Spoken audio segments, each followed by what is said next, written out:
Hey guys, welcome back. In a few days, in about a week, we will get the new Purrely archetype in Master Duel, and I wanted to talk about the fact that this could be the most expensive deck we have ever seen in Master Duel, and I will show you why in a moment.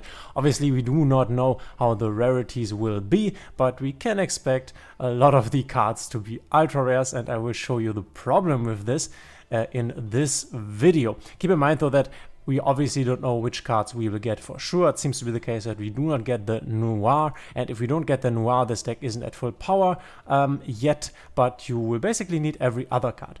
To explain to you what I am talking about, I first want to show you another deck that was really expensive in a lot of people's eyes, Tearlaments, and answer the question, why was this deck expensive? Because understanding why this deck was expensive helps us understand why Purrely probably will be more expensive. So let's look at this deck and we just count something. We count 1, 2, 3, 4, 5, 6, 7, 8, 9. I also count these 10, 11, 12, 13, 14,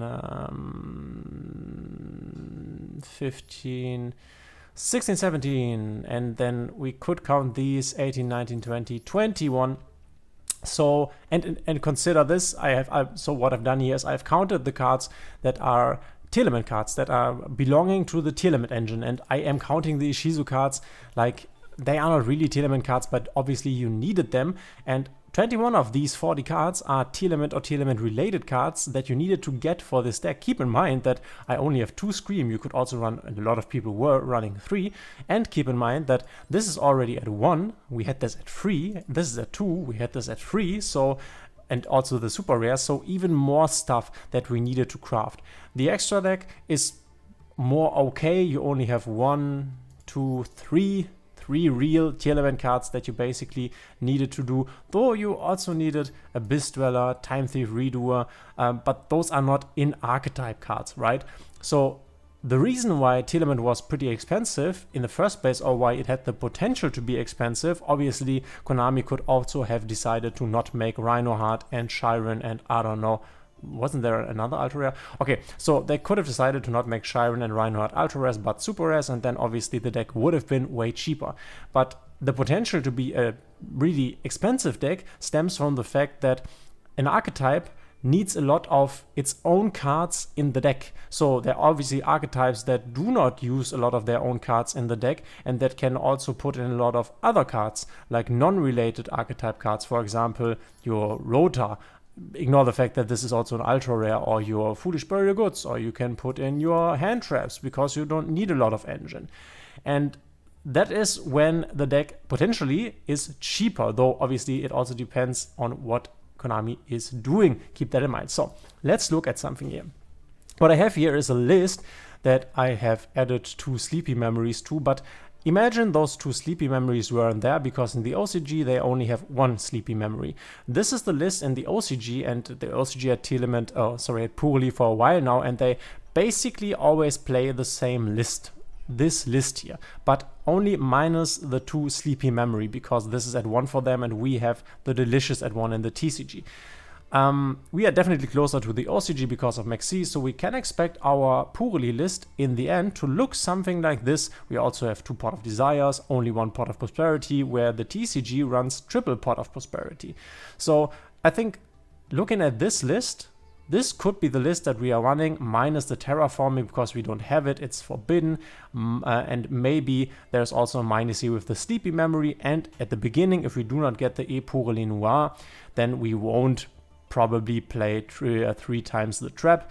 That doesn't make any sense. But now let's count the in-archetype cards in this 42 card list. We have 1, 2, 3, 4, 5, 6, 7, 8, 9, 10, 11, 12, 13, 14, 15, 16, 18, 19, 20, 21, 22, 23, 24, 25, 26, 27, 28. We have 28 cards of these are in-archetype cards, and you want to run 3 of all of these here, because that's how the deck works. You can't really not run them.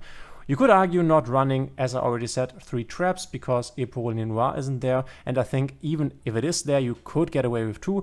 You don't need 3 Field Spell. I think you can also play 2, but Field Spell is a nice card, and because your Purrely if you don't know, excavates the 3 top cards of your deck, and if you then hit a Purrely card, a Purrely spell, not a monster, you can add it to your hand. So you want to have a lot of Purrely in archetype cards, otherwise this card becomes worse, and that's bad for you. And then we can also take a look at the extra deck, because in the extra deck there's 1, 2, 3, 4, 5, 6, 7, 8, 9. So 9 cards out of this 15 cards extra deck are also Purrely monsters. So now you see that we need a lot of Purrely cards, a lot of engine cards for this deck. And just imagine that, or just imagine Purrely being an ultra rare, and maybe my friend Purrely, because this is a very important one, maybe the field spell, because field spell basically is always an ultra rare. And then they may decide to also make, I don't know, Sleepy Memory an ultra rare, and obviously the boss monster has to be an ultra rare, yeah. So, and if we get this in a later wave, this then will also probably be an ultra rare. So let's just imagine this. Then we would have 1, 2, 3, 4, 5, 6, 7, 8, 9, 10, 11. Did I mention? Yeah, 12, 13, 14. In this theoretical case, we would have 14 ultra rares. And I don't think that's a stretch. I don't think it's a stretch to say that the boss monster will be an ultra rare, that one of these here will be an ultra rare for sure, I guess. My friend Purrely could be an ultra rare as a pretty important field spell card, and then the field spell also possibly an ultra rare, maybe even the trap, maybe another of these quick play spells. So I think the potential of this deck being the most expensive ever is definitely there, and we can be pretty sure that one way or the other, this will be at least an expensive deck. I can't imagine Konami making all the quick play spells super rares, making all the cats here super rares. This won't be a super rare, I guess we can be super sure here, because this is the boss monster. XYZ boss monsters will be an ultra rare, I think. And maybe we were lucky. Maybe we are lucky and they only make this and the field spell and the My Friend an ultra rare and give us everything else in super rare. But you can see how many cards there are in this deck and how many different cards there are. At least you have 4 different quick play spells. I can't imagine imagining them doing that. I think we will have a lot of ultra rares, and you will need them, because you can't say, oh, I only play 2, I only play 2 of this, 2 of this, 2 of this. Then your deck will work way less efficiently, and yeah, then you basically don't need to make the deck if you want to play it full power. There are also some other cards, for example the Effect Whaler, which you don't need, but it's quite nice in this deck, which is also for many people an extra craft. I don't have Effect Whalers because you don't really need it. Of course you need stuff like Infinite, Maxi and Ash. Those I don't really count because you just need these cards, you need them 3 times. I think these 3 cards here are the first cards that you craft on a new account, because these are the best cards in the game in my opinion. First the Maxi, then Ash, then Imperm. I could even argue Imperm being better than Ash. Imperm is just amazing.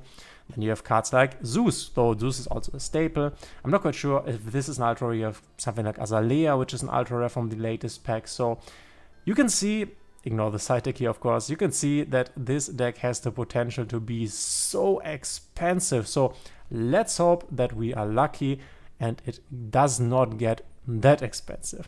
This is what I wanted to talk about in this video. Prepare for that, but we will see in the following days how the rarities will in the end play out.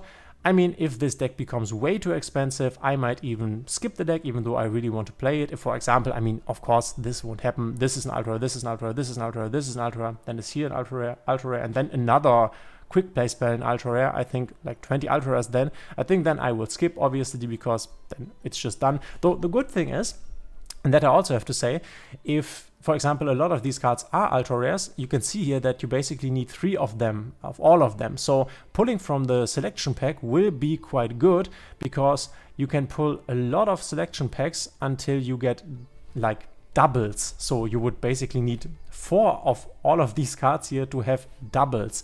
Otherwise, every ultra rare that you can get here is useful if there are a lot of ultra rares in the selection pack. If Purrely ultra rares are a lot of the ultra rares that you can pull, then the good thing, the upside, is that you basically need 3 of all of them, so you can freely pull from the pack. You can pull a lot of packs and still get nice cards, still get good ratios, so that's a positive, I guess. But that's it for now for the video. Let's see what this will be in a week. I am pretty interested in how this will end up. Hope you liked the video. If you did, please consider subscribing, hitting the thumbs up, notification bell. This helps me out a lot, and we will see each other in the next one.